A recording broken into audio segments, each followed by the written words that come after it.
Shebahn is back with us. Hi again, Shebahn. Shall we discuss the fallout from that challenge from Millwall keeper Liam Roberts on Jean-Philippe Mateta for Palace at the weekend? If you've been under a rock, I mean, that's the only way you'll be avoiding this footage, which is absolutely everywhere. High-footed fly kicks. So Mateta received 25 stitches in the end. Palace thankfully say scans are clear and he's going to be monitored by the club. Liam Roberts was eventually sent off. Jason Cundy clashed with a Millwall fan on this topic on the game day phone-in. Gary, you could have played today, broke someone's leg. Gary, and get 3 games straight. Why should you get a full Gary, that didn't happen. Let's talk about what did happen. He's made a bad decision. Right. Absolute bad decision. Right. Okay. So it's not a tackle on the leg, Gary.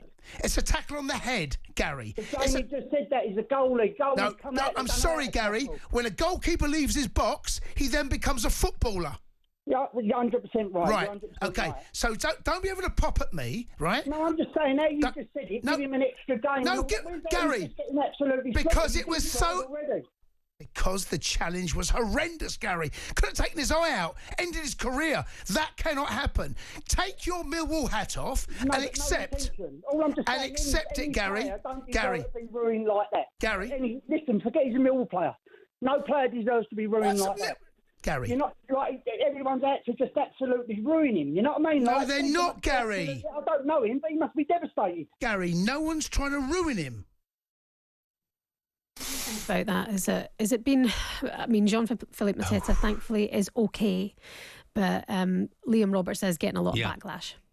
Yeah, and you know, I would say first of all, Liam Roberts apparently rang Jean-Philippe Mateta in hospital, which is a gesture, but it's almost unwatchable, isn't it? When you know what's going to happen, it is almost unwatchable. You'll remember it, Coisty.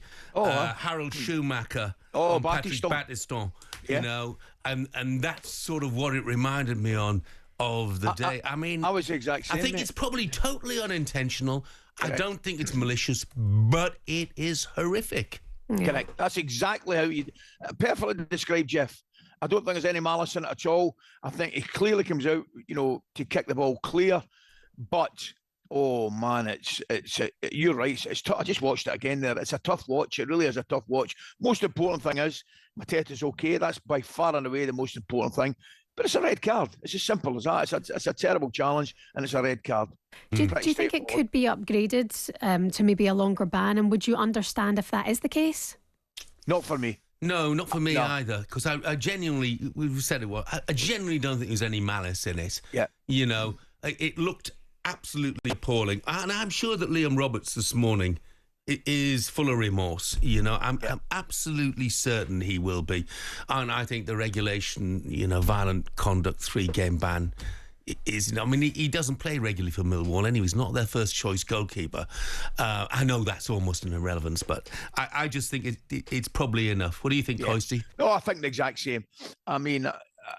He's come out. You can actually see exactly what's happening. He's come out to clear it. He's followed right through. Mateta's been caught. It's just one of these unfortunate situations that we don't see a lot, thankfully. You've mentioned Battiston there with Schumacher, which I remember. I mean, when are we going back? To be fair, that was the 80s, but it was such a bad one that it stuck in our mind, and we don't see it a lot. So I think it's, if not a one-off, these incidents are few and far between. For me, it was definitely an accidental clash, albeit a horrific one, and it had to be a red card. I mean, you're probably going to mention this, Shebahn, but the amazing thing was that Michael Oliver did not see that as a red card, seemingly. I mean, how would he explain that, Coisty? Yeah. No, he can't. He can't explain that, actually. That, I mean, you're looking right at it. It's one of these ones, Jeff. When first time I saw it, you go like that, you go, oh, you know, oh dear. But anyway, it's incredible that it's only stitches that he's needed, because it honestly looks like it's going to take his head clean off his body. It was a lot of stitches, though. But you struggle then to understand why, you know, to defend referees time and time again when Michael Oliver doesn't see that. Anyway, that's another story for another time. Steve Parish the Palace chairman, he went on the telly at half-time during the game. He came down the stairs, he agreed to do this interview with Habib, and wanted to focus on what he said was the most reckless challenge he's ever seen. Now, that interview went absolutely everywhere. Understandably, you could tell that he was infuriated, he was livid at the whole situation, and he wanted focus to be on that. Do you think it was the right time to have somebody so involved with the club when it's heated, it's emotional, it's a local game? Millwall fans, a portion of Millwall fans were singing some awful chants about Mateta. Awful chants. Is this something we should see not happen in the game, or is it good? Is it good to hear from people working at the club in those moments? I personally didn't like it. I'll tell you what I will do. I'll fight 100% for him to have his opinion and say what he likes. So he's well within his rights to do it. 100% he is.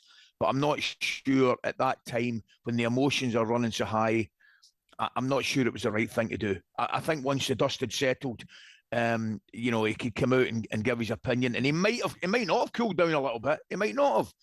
But I just think at half-time, with still 45 minutes of the game to go, news travels fast, whatever Steve says, you think you might be doing it in BBC, but everybody in the ground knows within 2 minutes, all that kind of stuff. I'm just not sure it's the best thing to do, but I'll fight for his right to do it, because he's entitled to say what he thinks. Yeah, and I'm sure it's all pre-planned. I'm sure they'd agreed to speak to Steve Parish at half-time. It just so happens that had happened during the first half of the game. But if he'd had time, I think Steve needed a cooling down period. What he said, I think, was right, as it happens. I think it was right, but, Yes. I got a text in here, which I'm just going to try and find again, because my machine's playing up awfully this morning. But basically, it was somebody in Essex, Nick in Essex, has said, completely different to Schumacher's because Roberts played the ball first. Oh, get a grip. Get a grip, pal. Yeah. With the best will in the world, he might have played the ball, but his foot was 7 feet off the ground. Yeah. Do you remember the Kemar Roof incident in the Europa League, Ali? Do you remember this? I do remember it. And that was on the Slavia Prague keeper. It was a very similar, very high, like a karate kick challenge. I mean, players cannot be doing things like that. And if everyone can learn from it and players can learn from it, then hopefully that's a good thing. And luckily, but I don't think it'll stop, sadly, because circumstances happen where players and people make decisions. And they'll make right decisions and they'll make wrong decisions. Yeah. So you don't want to see it, but it won't stop, because unfortunately that's the nature of the game sometimes. It does happen, but of course this was high profile. It is live on TV in a big game. And by the way, it was Colin in Essex who says, completely different to Schumacher, Roberts won the ball first. Seriously, Colin. Yeah. Seriously, get a grip, mate. And the bin. talkSPORT Breakfast, waking you up Monday to Friday morning from 6 a.m. on AM, on DAB, via the talkSPORT app and on your smart speaker. talkSPORT.